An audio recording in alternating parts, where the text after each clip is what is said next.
रुक करते हैं अगली बड़ी खबर का। वक्फ बिल के खिलाफ मुस्लिम संगठनों का आज विरोध प्रदर्शन देखने को मिला। जंतर मंतर पर तमाम मुस्लिम संगठन जुटे हुए थे। विपक्षी दलों को आपको बता दें कि मुस्लिम लॉ बोर्ड की तरफ से निमंत्रण भी भेजा गया था, क्योंकि वक्फ बिल को लेकर सरकार ने अपना स्टैंड साफ कर दिया है। जेपीसी के बाद 14 बदलाव किए गए थे। हालांकि विपक्षी पार्टियां हो या फिर तमाम मुस्लिम संगठन इससे संतुष्ट नजर नहीं आए थे और यही वजह है कि अब इसको लेकर विरोध प्रदर्शन शुरू हो गया है। वक्फ बिल के हमारा मानना यह है कि ये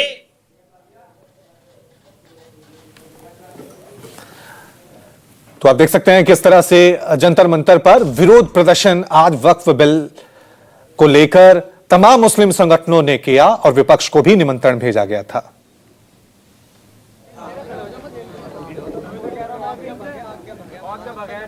जेपीसी के चेयरमैन जगदम्बिका पाल साहब हमारे साथ हैं। पाल साहब, आपने सबको सुना, कई सारी 100 घंटे से ज्यादा आपने बैठक की, लेकिन आज all India Muslim personal law board Jantar Mantar पे प्रोटेस्ट कर रहा है। उसे डर है, उसका कहना है कि ये सरकार इस बिल के जरिए उनके मस्जिद मदरसे जो अनरजिस्टर्ड है उसको हड़पने का प्रयास कर रही है। सरकार का नजरिया साफ है। सरकार जब 44 अमेंडमेंट लेकर के आई थी, उस समय विपक्ष ने प्रस्तुत करते हुए कहा था कि ये बहुत जल्दी में सरकार कानून लेकर के आ रही, बिना स्टेक होल्डर से डिस्कस किए हुए, बिना राज्यों से।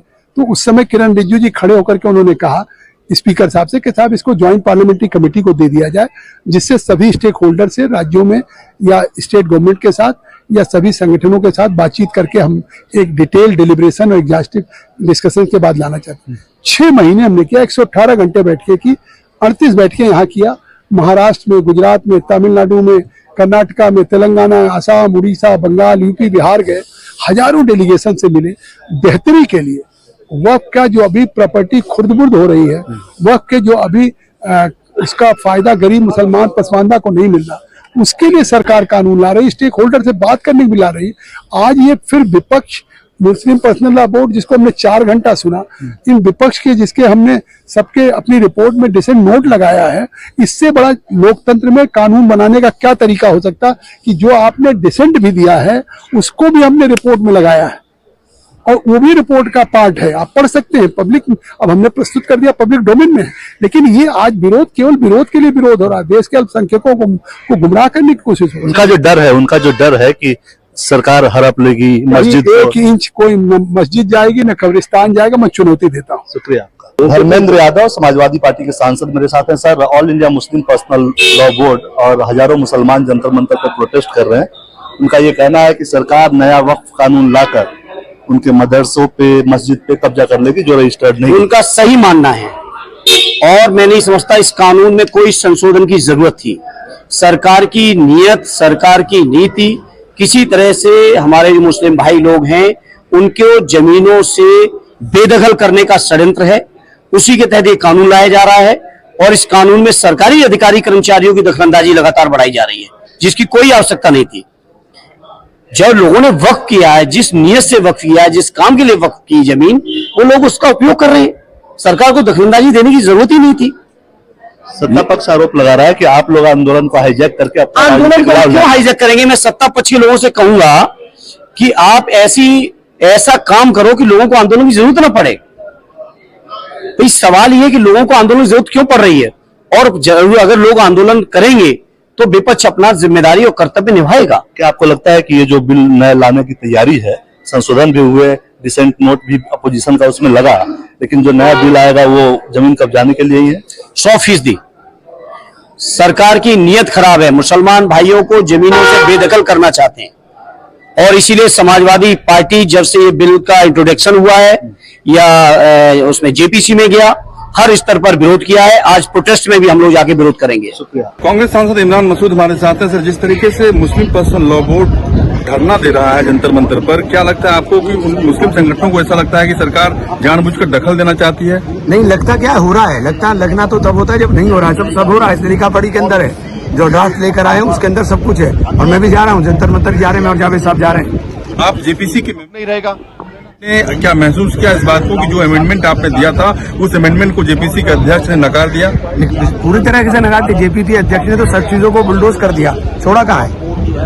धन्यवाद।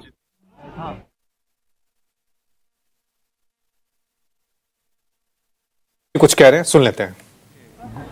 सिखों के धर्म में, जैन धर्म में, बौद्ध धर्म में उनके जो मजहबी बोर्ड्स हैं उसमें तो कोई उन्हीं का मजहब का नहीं बन सकता है। यहाँ पर आप कैसे बना रहे हैं फिर, और ज्यादा बना सकते हैं क्या? इससे वक्फ को बचाने का कोई ताल्लुक नहीं है। क्या इससे लगता है कि आपसी, जो आपने जैसा भी कहा कि क्या फर्क पड़ेगा आपसी भाईचारे पे, हिंदू पे मुसलमान? ये इंशाल्लाह नहीं पड़ना चाहिए, मगर सरकार वही चाहती है। ताकि देखिए आप अचानक संभल का उठा दिए, जबकि 1880 में वो मसला हल हो चुका है। मुसलमानों को जगह दी जाएगी। अरे भाई, पासमानदा मुसलमान का, आपका एक मुसलमान का एमपी नहीं है? बेशर्मी की भी कोई हद होती है यार। तुम एक एमपी को नहीं बना सकते? लोकसभा में कितने एमपी है तुम्हारे पास? कितने तुम्हारे पास मंत्री है बताओ, मिनिस्टर है? आप हमको ये बताइए कि कौन सा प्रोविजन जो वक्फ को फायदा पहुंचाएगा। सर ये मुहिम, सुनिए, आप कह रहे हैं कि ओरल गिफ्ट नहीं होगा, और फिर आप कानून ये कह रहा है कि अगर मैं वक्फ, ये बिल में ये कह रहे हैं कि आप ओरल गिफ्ट मस्जिद को नहीं कर सकते मगर ओरल गिफ्ट अपने औलाद कर सकते। ये कौन सा कानून है? ट्रांसफर ऑफ प्रॉपर्टी एक्ट तो एक्ट है ना, कैसा करेंगे आप? ये काट के हटा दो। महिला पहले से मेंबर है, महिला आप लोग पढ़ते नहीं है, वैसी महिला पहले से मेंबर है। एक मिनट बस, ठीक है, okay sir, thank you sir, बहुत बढ़िया, थैंक यू सर।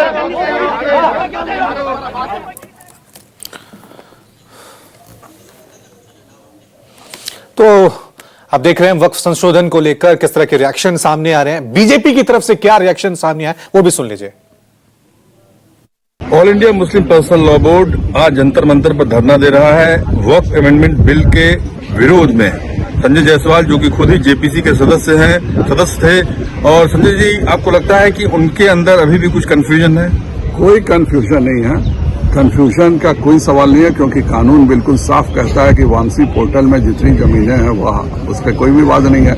आपको यह कानून पास होने के बावजूद अगर आपको लगता है कि यह जमीन आपकी है तो अगले 6 महीने में आप उसको रजिस्टर कर सकते हैं। विवाद एक ही चीज पर है कि कोई साहब को रात के सोते वक्त लगे कि यह पूरी दिल्ली हमारी वक्फ की संपत्ति है और मैं उसका मुतवली बनूंगा, तो यह कानून इजाजत नहीं देता है। आप कांग्रेस सांसद उज्जवल रमन सिंह हमारे साथ हैं। सर, आज मुस्लिम पर्सनल लॉ बोर्ड का बड़ा धरना है वक्फ अमेंडमेंट बिल, संशोधन बिल के विरोध में, क्या कहेंगे आप? देखिए, निश्चित तौर से ये एक मुद्दा है और पहले भी कांग्रेस पार्टी ने इस बात को रखा है और आगे भी कि जो हम लोगों ने संशोधन समिति में किए थे उसको सरकार को मान लेना चाहिए। लेकिन सरकार कहीं न कहीं जिद पर अड़ी हुई है। मैं कहता हूं कि सहमति के साथ किसी भी बिल को पास करना चाहिए, और सहमति बेहतरी के लिए, एक बिल जो किसी भी समाज, किसी भी वर्ग के बेहतरी के लिए लाया जा रहा है वो समावेशी होना चाहिए। लेकिन मुझे नहीं लगता भारतीय जनता पार्टी इस सोच के साथ आगे बढ़ रही है। वो कहीं न कहीं बंटवारे की राजनीति, और बंटवारे की राजनीति पर उसको लगता है कि राजनीतिक अवसर है और उस अवसर की तलाश में है कि कैसे बंटवारा हो, कैसे वोटों का फायदा हो और कैसे राजनीति में उस माध्यम से वो आगे बढ़ सके। लेकिन मुझे नहीं लगता